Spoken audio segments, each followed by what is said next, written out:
সুপ্রভাত বন্ধুরা, ছোটদের ভালোবাসা, বড়দের প্রণাম। আজকে আমার এখানে জার্নি স্টার্ট হচ্ছে, আমার এখানে বেলঘুরিয়া থেকে জিপি। আমি নতুন একটা ব্লগিং স্টার্ট করছি আজকের থেকে।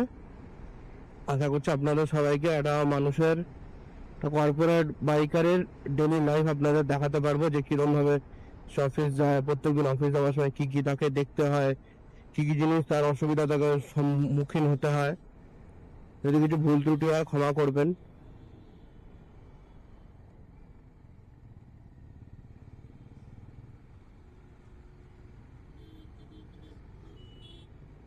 আমি চেষ্টা করবো আপনাদের এটা দেখানোর যে সাধারণ মানুষের সাথে কিরম ভাবে কি ব্যবহার করা হয় আমাদের দৈনন্দিন জীবনে, রাস্তায় আমাদের কি কি সম্মুখীন হতে হয়, যেইটুকু সম্ভব। আমার কাছে এখন যেইটুকু বাজেট ছিল আমি সেইটুকু দিয়ে একটা অ্যাকশন ক্যামেরা নিয়েছি। আপনাদের ভালোবাসায় যদি কিছু আয় উপার্জন হয় এই পার্টিকুলার এই ফিল্ডের থেকে, তো আমি তার একটু ইনভেস্ট করার কথা ভাববো। কিন্তু এখন যেহেতু নেই, তো আমার কাছে যেটুকুই সম্ভব ছিল আমি সেটা দিয়েই করেছি।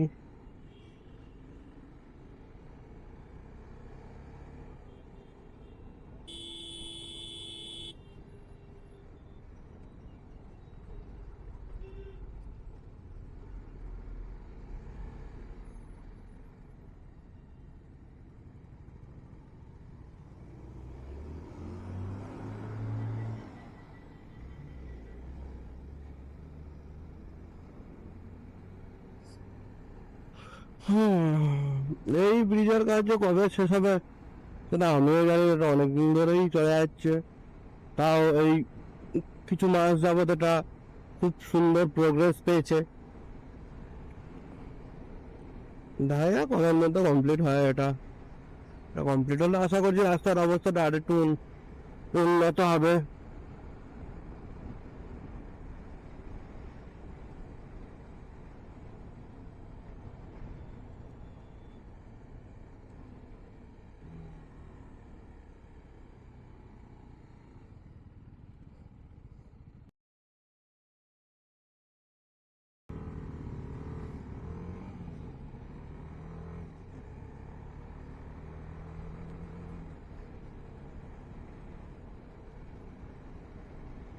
শীতকালের সকালে মিষ্টি মিষ্টি রোদটা সত্যি হলে খুব ভালো লাগে। কমেন্টে জানাবেন কারা কারা এরকম রোদ উপভোগ করতে অনেক সময় সকালবেলা বাইক নিয়ে বেরিয়ে পড়েন বা গাড়ি নিয়ে বেরিয়ে পড়েন সানরুফ থেকে, যাতে রোদ উপভোগ করা যায়। বলবেন কমেন্ট সেকশনে। কিন্তু এই রোদই এখন গরমকালে পড়বে, কি যে অসুবিধা হবে সে তার নতুন করে বলার কিছু না। এই বছর যেমন যেরকম যেই হারে ঠান্ডা পড়েছে সেই হারে গরমও ছিল।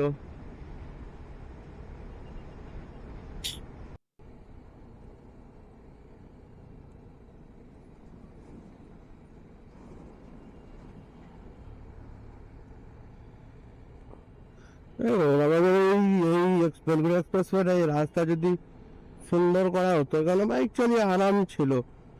কোনো পশু পাখি জন্তু জানোয়ার সেরকমভাবে একটা ক্রস করতে আমি তো দেখিনি, এত বছর ধরে বাইক চালাচ্ছি এই রাস্তা দিয়ে, সেরকমভাবে কোনো অভিজ্ঞতা হয়নি। ভালো ভুলভাল ক্রস করে, সেটা তো আর কিছু করা যাবে না। পশু পাখি জন্তু জানোয়ার না বোঝে না, মানুষের তো বোধ আছে না। মানুষের বোধে মনে পড়লো, আমি এই গেল সপ্তাহের কথা বলছি, তখন আমি ওই এয়ারপোর্টের পাশ দিয়ে আসছিলাম। একজন ভদ্রলোক সেটা বাইকটাকে অনেক দূর থেকে নাকি হাঁটিয়ে নিয়ে আসছিল। কিন্তু আমাদের মানুষের মানবিকতা এতটাই কম, তাকে নাকি কেউ কোনো মানুষ দাঁড় মানে সে নিজের স্বেচ্ছায় দাঁড়িয়ে জিজ্ঞেস অব্দি করেনি যে তাকে তার মানে কি অসুবিধা হয়েছে, কি নেই, কি হয়নি।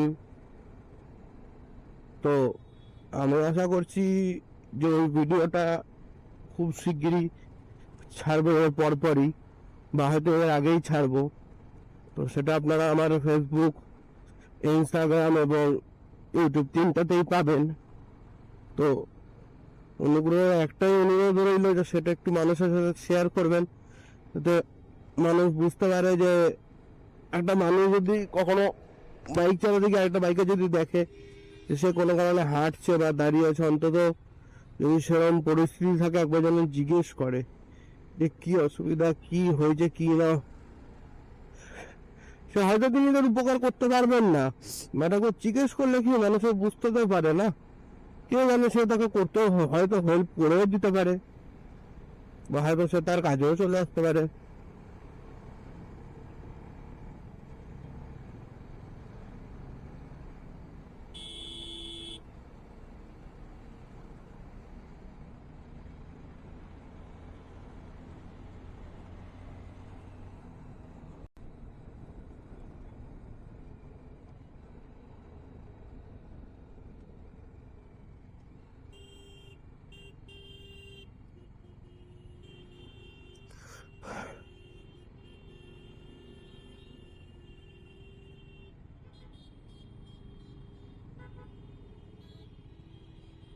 এই জান তো দৈনন্দিনের জিনিস, ডেলি এখান দিয়ে জ্যাম হয়।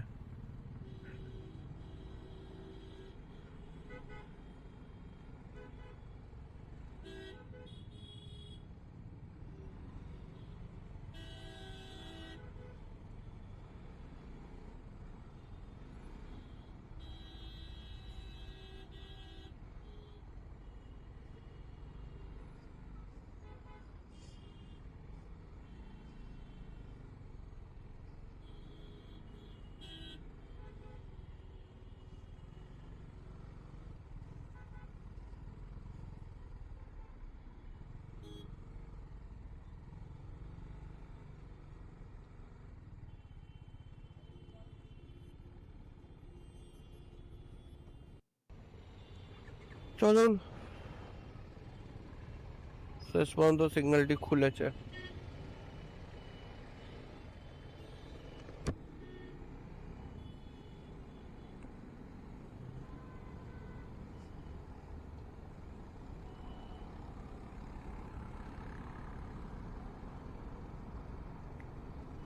কিন্তু প্রত্যেক দিনের অফিস যাওয়ার সময় রাস্তাটি এরকম ফাঁকা থাকতো, জীবনে আলাদাই মজা এসে তো।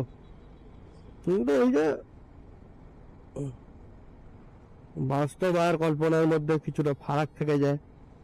এই সিগন্যালের মাথায় ছিলাম তাই ফাঁকায় আছি, একটু আর একটু পিছনে গেলেই দেখতে পারতাম কতটা জ্যাম থাকে।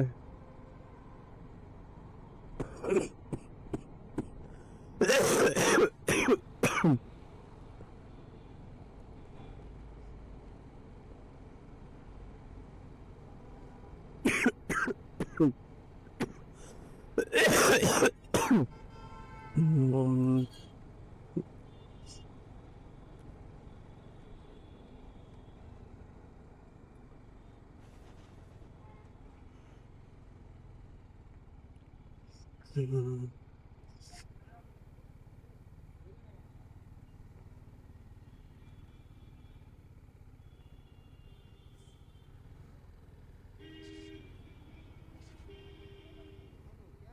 প্রিমিয়াম ফুল অনলাইন।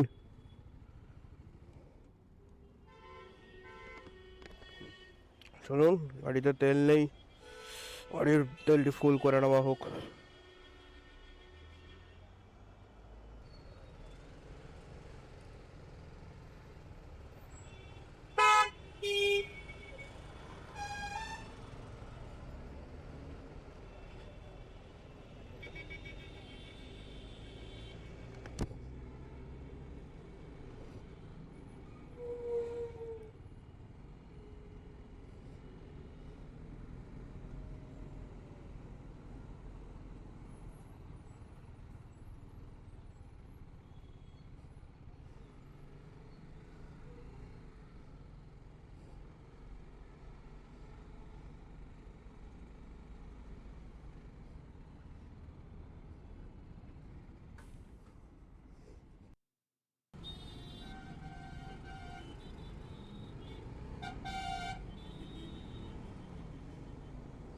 বেশিক্ষণ দাঁড়াতে হয়নি, এটাই যা লাভ।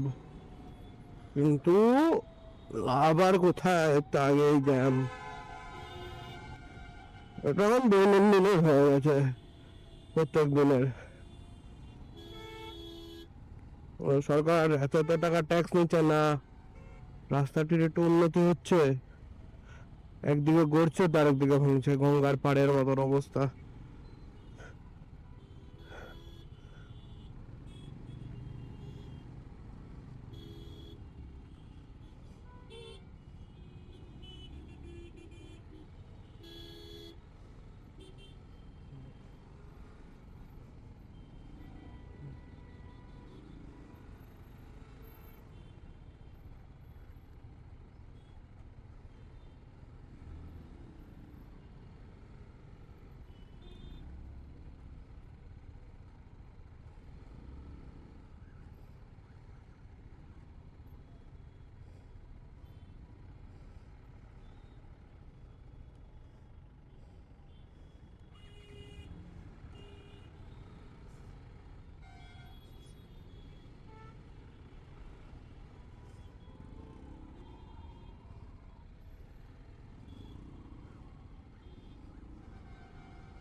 আর ওদের তো বেশি রাস্তায় জ্যাম।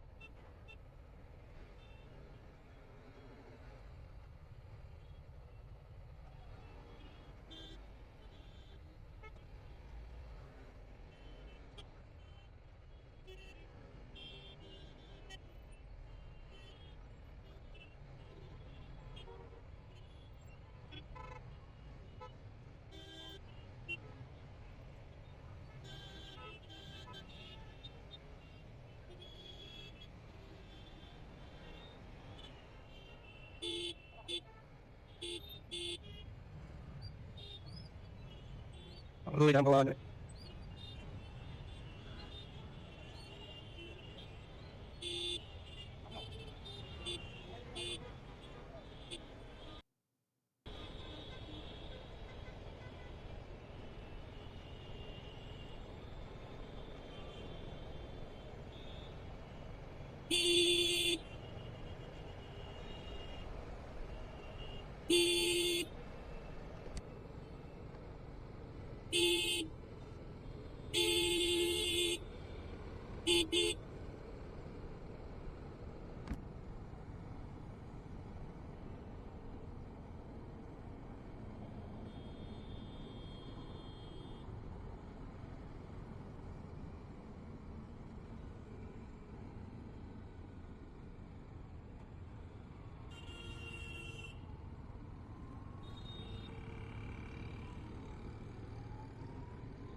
চলুন, এই সিগন্যালটা তো খাইনি, এই সিগন্যালটা তো দাঁড়াতে হয়নি, এটাই অনেক ভাগ্য ভালো, নাহলে এটা অনেক লম্বা যাবে। ওই দেখুন ভদ্রলোককে, বাহ কি সুন্দর, কোনো হেলমেট নেই, কিছু নেই,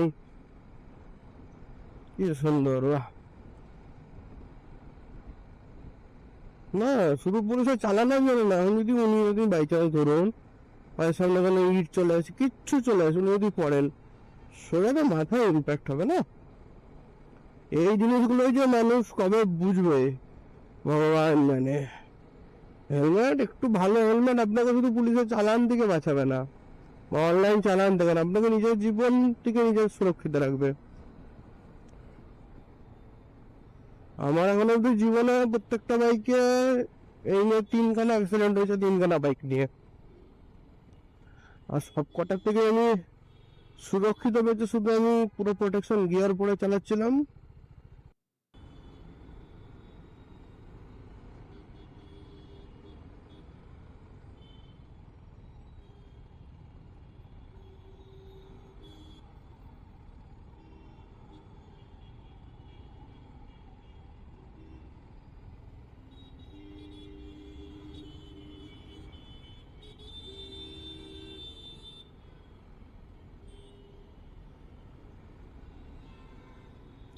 এখান থেকে তো ডান দিকে অ্যালাউ নেই, উনি ডান দিকে কোথায় যাবেন?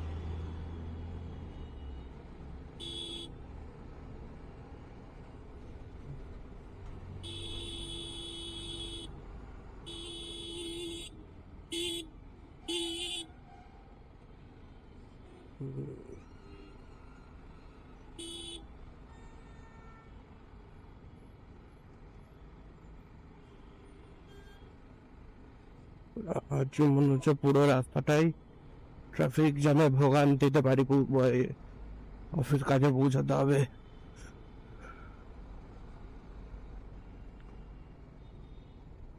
বুঝতে পারছেন আমাদের কলকাতার মানুষদের কতটা কি ভোগ করে তারপর যেতে হয়।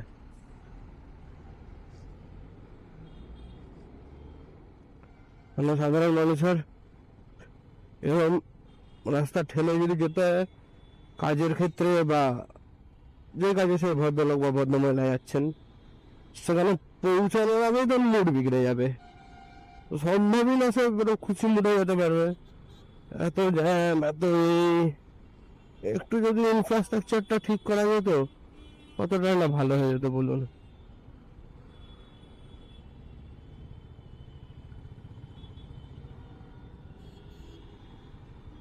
কি বলবেন বলুন, বগল দিয়ে ঢুকছে, কি আর বলবো এনাদের।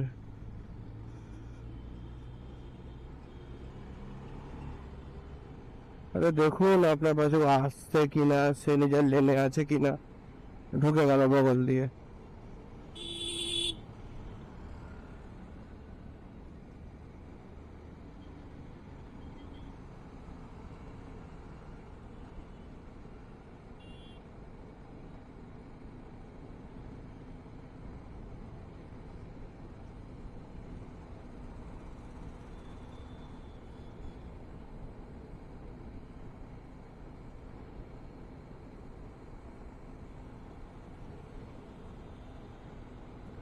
আমি সবসময় চেষ্টা করি যতই দেরি হয়ে যাক নিজের নির্ধারিত স্পিড লিমিটের মধ্যেই চালানোর। কারণ বিগত সব ঘটনার পূর্বাভাস আসলেই বোঝা যায় যে ওই দিনগুলোতে আমি শুধু পায়ে দাঁড়িয়েছিলাম বা নিয়ন্ত্রণিত গতিতে ছিলাম বলে আজ হয়তো আমি বেঁচে আছি। তো ওটার জন্যই দেখবেন রাস্তাঘাটে লেখা থাকে stay within your speed limits. খুব কম জায়গাতে লেখা থাকে road speed limit, within your speed limit মানে নিজের স্পিড লিমিট যেটা। কোনো মানুষ 30-এ চালিয়ে কনফিডেন্ট, কোনো মানুষ এতে। তো যেই স্পিডে সে মানুষ বুঝতে পারে আমি এই স্পিডে দাঁড়িয়ে যেতে পারবো, আমার মনে হয় তাকে সেইটুকু নিয়ন্ত্রণ গতিতেই চালানো দরকার। রাস্তা যতই অ্যালাউড করুক, যেমন জার্মানিতে অটোবান আছে, ওখানে এবার কোনো স্পিড লিমিট নেই, কিন্তু ওখানেও তো লোকে আস্তে গাড়ি চালায়, আবার অনেকে জোরে চালায়। তো ওখানে স্পিড লিমিট নেই, কিন্তু যেই মানুষ এখানে 100-র বেশিতে চালালে তিনি কমফোর্টেবল না, তিনি যদি ওখানে 300-র উপরে চালাতে যান বা 200-তে চালাতে যান, পুলিশ ভীষণই তারা বিপদ ঘটে যাবে না। চলুন এখনকার আবার সিগন্যাল, বাহ কি সুন্দর।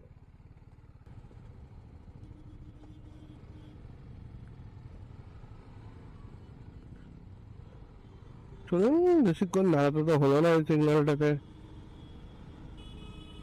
ওটাই ভালো।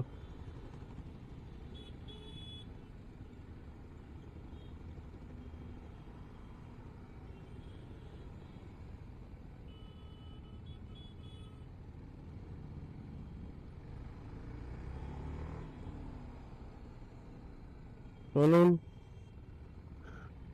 ওই ভদ্রলোকেরাও এখন সিগন্যাল বোঝা যাক।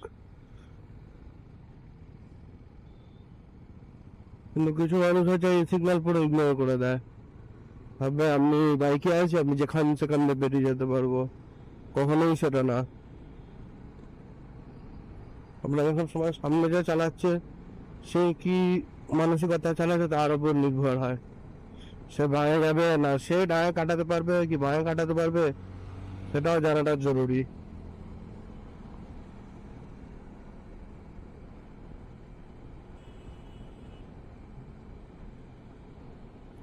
কারণ জোরে গেলেই যে কোনো জায়গায় আপনি খুব তাড়াতাড়ি পৌঁছে যাবেন সে কথাটাও ভুল। কারণ খুব বেশি যে আহামরি ডিফারেন্স হয়ে যাবে তা কিছু না। সবাই তো আর সব জায়গায় হায়াবুসা S1000 আর H2 নিয়ে যায় না, সে 200 বা 250-র উপরে চালিয়ে যেতে পারে। আর আমাদের ওখানে রাস্তাও সেরকম নেই যে একটানা এত জোরে চালানো যাবে। ওই জন্য দেখুন আমি আমার গাড়িতে স্পিড লিমিটই সেট করে রেখেছি যে অ্যাবাভ 60-এ গেলেই দেখুন, অ্যাবাভ 60-এ গেলে স্পিড অ্যালার্ট চলে আসবে। এটা আমি নিজেকে নিজের নিয়ন্ত্রণে রাখার জন্য।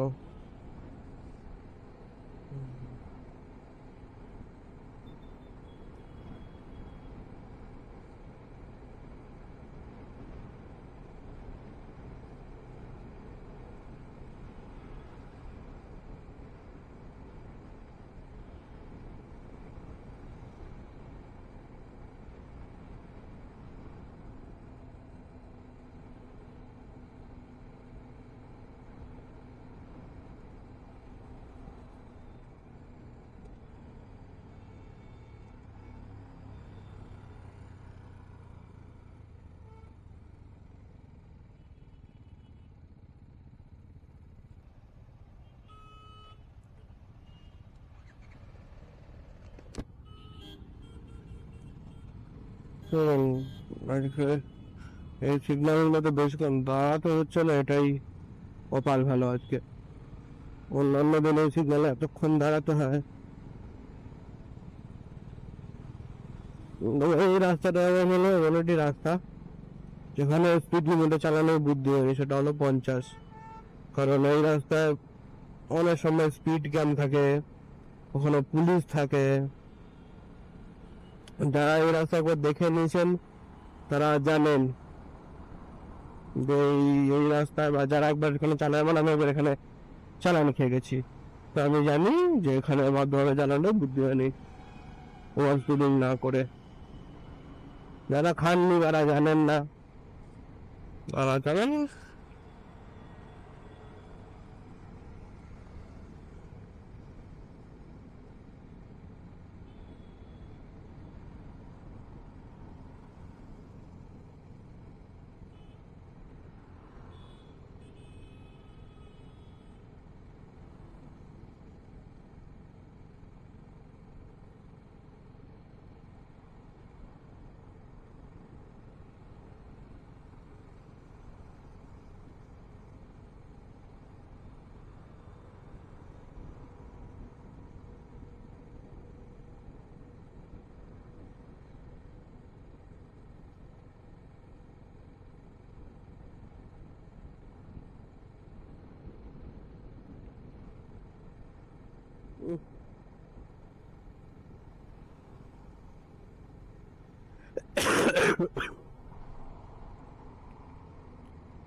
কারণ সব ট্রাফিক জ্যাম এরিয়া আপাতত চলে আসা কমপ্লিট।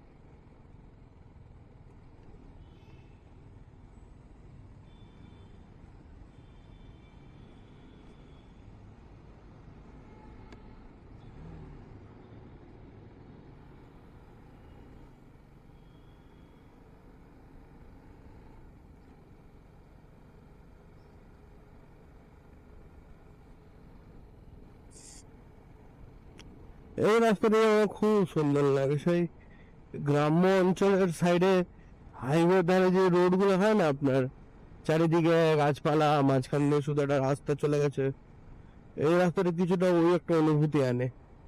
খুব সুন্দর লাগে এই রাস্তাটা। দাঁড়ান, একটা ফোন আসছে অনেকক্ষণ ধরে, একটু 5 মিনিট মতো ফোনে কথা বলে কাজ কমপ্লিট করে যাওয়া যাক যার গন্তব্যের দিকে।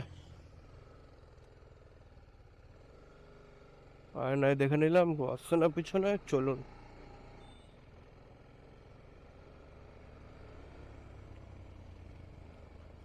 অনেক স্পোর্টস বাইকে দেখেছি যে আপনার আয়না খুলে দেয়, আমি বুঝি না আয়না খুলে আপনি পিছনে না দেখে চালাচ্ছেন কি করে। হ্যাঁ, আপনি বলতে পারেন যে আপনি আমার চ্যানেলের এর আগের ভিডিওটা দেখেছেন, যেখানে আমি খুবই বাজেভাবে বাইকটা, হ্যাঁ, কিন্তু সেটা কখনো কখনো ঠিক আছে, চলুন, বোঝা গেল যে আমার ইচ্ছা করছে বা কারোর ইচ্ছা করছে। বাট সবসময় তো তাই বলে আপনি আয়না ভাঁজ করে রাখাটা অন্য জিনিস, আর আয়না খুলে দেওয়াটা অন্য জিনিস। অনেক বাইক দেখেছি যেখানে আয়না খুলে রাখা আছে, মানে তার কাছে কোনো অপশন নেই যে তিনি ধরুন হাইওয়েতে উঠলেন, তিনি আয়নাটা দেখে চালাবেন।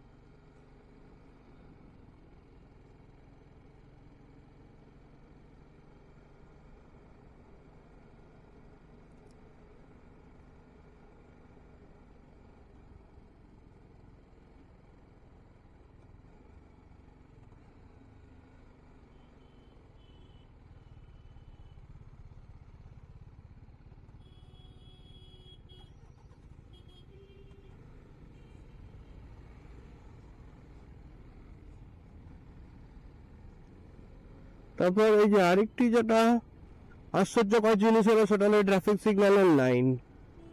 মানুষ আইন মতো স্টপ লাইনটাকে এড়িয়ে চলে, যেন ওই জিনিসটার কোনো দামই নেই। কিন্তু এদিকে মনে হয় তার 500 টাকার উপর চালান আছে, ওটা মনে হয় এত স্পিড ক্যাম আছে, এত সিসিটিভি ক্যামেরা আছে, তারা স্টপ লাইনে কোনো কিছু করেন না। কিছু জায়গায় করেন, কিছু জায়গায় করেনই না কেউ কিছু। মিনিমাম জিনিস, লক্ষ্য দেখি জেব্রা ক্রসিং এর উপর উঠে গিয়ে দাঁড়িয়ে আছে, মানুষ যাতায়াত করতে পারছে না, উল্টো গাড়ি পাস করতে পারছে না, বাট তাও সে সেখানেই দাঁড়িয়ে থাকবে। পরে পুলিশ অফিসার যখন বলেন তাদের, তখন তো বিচার। কিন্তু আমার মতন একটা সিগন্যাল যখন বিচার করার জন্য একটা স্টপ লাইন যখন বানিয়েছে, স্টপ লাইনে দাঁড়িয়ে যান। কি হবে 2 পা গিয়ে 2 মিনিট আগে পৌঁছাবেন?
না এখন আরেকটা এরর হলো যেটা মানে জিনিস, এটা এগুলো রং সাইড দিয়ে আসা। কেন কি হবে, একটুখানি যদি ঘুরে যায় মানুষের, নিজেও বিপদের মুখে সম্মুখীন হবে, অন্যদেরও করবে।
চলুন, আপনার সাথে কথা বলতে বলতে আমি আমার গন্তব্যে এসে গেছি।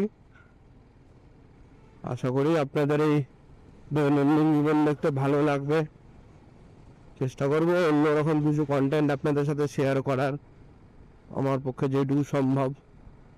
ভালো লাগলে অবশ্যই লাইক, শেয়ার, সাবস্ক্রাইব করবেন। যদি ফেসবুক থেকে দেখছেন তবে ফলো করবেন, যদি ইউটিউব থেকে দেখছেন তবে সাবস্ক্রাইব করবেন। আর যেটা বন্ধুদের শেয়ার করবেন যাদের এরকম দৈনন্দিন জীবন দেখতে ভালো লাগে এবং যারা এইসব দেখতে এনজয় করেন। আশা করছি আমি আপনাদের কোনো রকম ভ্যালু প্রোভাইড করতে পারবো আমার নিজের কন্টেন্টের থ্রু দিয়ে। এখানেই আমি শেষ করলাম, ধন্যবাদ।